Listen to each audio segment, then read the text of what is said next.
அனைவருக்கும் ஆனந்தமான இறைவணக்கம். ஆனந்தம் மலரட்டும், ஆனந்த ஒளி பரவட்டும். ஆன்மீக சிவசொந்தங்களே, உங்கள் குடும்பத்தை ஆட்டி படைத்து கொண்டிருக்கின்ற முன்னோர் சாபங்கள் மற்றும் வேறு எந்த விதமான சாபங்கள் மொத்தம் 16 விதமான சாபங்களால் நமக்கு பெரிய பிரச்சனைகள் ஏற்படும். சாபங்கள் நூற்றுக்கணக்கான சாபங்கள் இருக்குது. அதில் 16 விதமான சாபங்கள் ரொம்ப ரொம்ப மோசமான சாபங்கள். இந்த சாபங்களால் நம்ம குடும்பத்தோட முன்னேற்றம் தடைபடும். எவ்வளோ பணம் சம்பாரிச்சாலும் அந்த பணம் தங்காது, குடும்பத்தில் நிம்மதி இருக்காது, எந்தவித முன்னேற்றமும் இல்லாமல் காரியத்தடை இருக்கும். இந்த சாபங்கள் எல்லாம் நீங்கிறதுக்கு ஒரு அற்புதமான கடல் நீராடும் முறையை சொல்ல போகிறேன். வாய்ப்பு இருக்கிறவங்க தை அமாவாசையில் அதை செய்யுங்க. யாரால் செய்ய முடியுமோ அவர்கள் மட்டும் செய்யுங்க. குடும்பத்தில் இருக்க யாராச்சும் ஒருவர் இதை செஞ்சீங்கன்னா செய்து பாருங்கள். அடுத்த சில வாரங்களில் உங்கள் குடும்பத்தில் நல்ல செய்தி நிச்சயமாக ஏற்படும். நல்ல செய்தி கிடைக்கும். குடும்பத்தில் கூடிய தடைகள் நீங்கும். இந்த அற்புதமான கடல் நீராடும் சூட்சும முறையை என்று செய்ய வேண்டும்? தை அமாவாசை நாள் செய்யணும். இந்த 2024 தை அமாவாசை என்று வருகின்றது? 9/2/2024 தை 26 வெள்ளிக்கிழமை தை அமாவாசை வருது. இந்த தை அமாவாசை நாளில் நமது அறக்கட்டளை சார்பாக ஆத்மசாந்தி பூஜை செய்ய போகிறோம். மயானக்கரையில் அதர்வண வேத ஆத்மசாந்தி பூஜை. இறந்த முன்னோர்கள் மற்றும் சக காலத்தில் நம்மோட வாழ்ந்து நோயால் அல்லது விபத்தால் அல்லது ஏதேனும் ஒரு காரணங்களால் உயிர் பிரிஞ்சிருச்சு, அப்போ ஏற்பட்ட ஆத்மாக்கள் எல்லாமே சாந்தி செய்து கொள்ள வேண்டியது மிக மிக அவசியம்.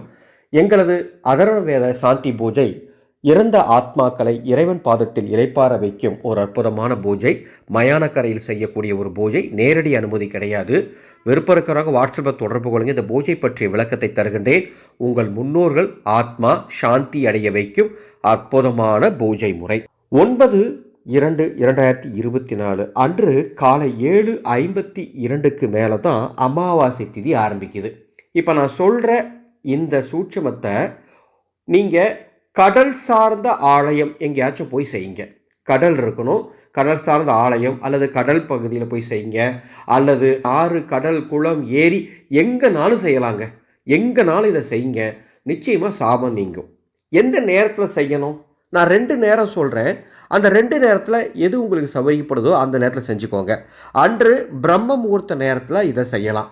இப்போது 7:52 தான் அமாவாசை ஆரம்பிக்குதுன்னு சொல்லியிருக்கேன். ஆனால் பிரம்மமுகூர்த்த நேரத்துலையும் செய்யலாம்னு ஏன் சொல்கிறேன் அப்படின்னு சொன்னால், எப்பவுமே அமாவாசை திதி ஆரம்பிப்பதற்கு 2 அல்லது 3 மணி நேரத்துக்கு முன்பாகவே அதனுடைய சக்திகள் முழுமையாக வெளிப்பட தொடங்கிவிடும். எனவே தான் அன்று பிரம்ம முகூர்த்த நேரத்தில் இந்த கடல் நீராடும் முறையை செய்யலாம். அல்லது காலை 7:52 மேலே காலை 10:30 மணிக்குள்ளே இந்த கடல் நீராடும் முறைகளை செய்யலாம். எங்கேனாலும் போய் செய்யலாம். ராமேஸ்வரத்துக்கு போங்க, திருச்செந்தூருக்கு போங்க, திருப்புல்லானி போகலாம், பவானி கூடுதுறை போகலாம். எங்கேனாலும் சரி, நீங்கள் அங்கே போய் அங்கே இருக்கிற பிராமணனை வச்சு நீங்கள் முறையாக செய்ய வேண்டியதை செய்வீங்க. அது செய்யும் பொழுதே இதையும் அது கூட செய்யணும். என்ன செய்யணும் தெரியுமா? 3 எலுமிச்சம் பழங்களை உங்களோட எடுத்துகிட்டு போகணும். அந்த எலுமிச்சம் பழம் உங்கள் உடம்புல ஏதாவது ஒரு பகுதியில், உங்கள் பேக்கெட்லேயோ அல்லது எங்கேயாச்சும் ஒரு பகுதியில் அந்த எலுமிச்சம் பழம் இருக்கணும். அந்த எலுமிச்சம் பழத்தோடவே நீங்கள் போய் கடலில் நீராடணும். அந்த 3 எலுமிச்சம்பழம் உங்கள் பேக்கெட்டில் இருக்கட்டும். அது நீங்கள் பேக்கெட்டை வச்சுப்பீங்களோ, கையில் வச்சுப்பீங்களோ, ஒரு துண்டில் கட்டி வச்சுப்பீங்களோ, அது உங்கள் விருப்பம் தான். அந்த எலுமிச்சம்பழத்தோடு போய் கடலில், ஆறில், குளத்தில் நீராடணும். நீராடிட்டு என்னென்ன செய்யணுமோ செஞ்சுட்டு சுவாமி தரிசனம் பண்ணுறதெல்லாம் பண்ணிவிட்டு அந்த 3 எலுமிச்சம்பழத்தை வீட்டுக்கு பத்திரமா எடுத்துகிட்டு வரணும். அங்கே தான் சூட்சம் இருக்குது. இப்படி எலுமிச்சம்பழத்தை உங்கள் கூடவே வைத்து நீராடி விட்டு வீட்டுக்கு வர வழியில் ஒரு 3 பேர்த்துக்கோ அல்லது ஒரு 7 பேர்த்துக்கோ அல்லது ஒரு 11 பேர்த்துக்கோ அமாவாசை அன்னதானம் பண்ணுங்கள். அது ரொம்ப முக்கியம்.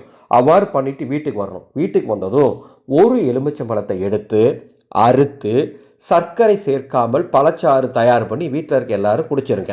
ஒரு எலுமிச்சம்பழத்தை எடுத்து அறுத்து அதை ஒரு சின்ன டம்ளர்லையோ அல்லது சொம்புலையோ போட்டு சுத்தமான தண்ணீர் கொஞ்சம் அதோடு கலந்து அந்த எலுமிச்சம்பழத்தை சாரை வீடு முழுவதும், வீட்டை சுற்றி, வீட்டுக்கு வெளியே, வீட்டுக்குள்ளே எல்லா இடத்துலையும் தெளிச்சு விடணும். 3வது ஒரு எலுமிச்சம்பழம் இருக்குல்ல, அந்த எலுமிச்சம்பழத்தை உங்கள் வீட்டுக்கு வெளியே கட்டி விடணும். இவ்வளவுதான். செஞ்சு பாருங்கள். எல்லா சாபமும் நீங்கும்.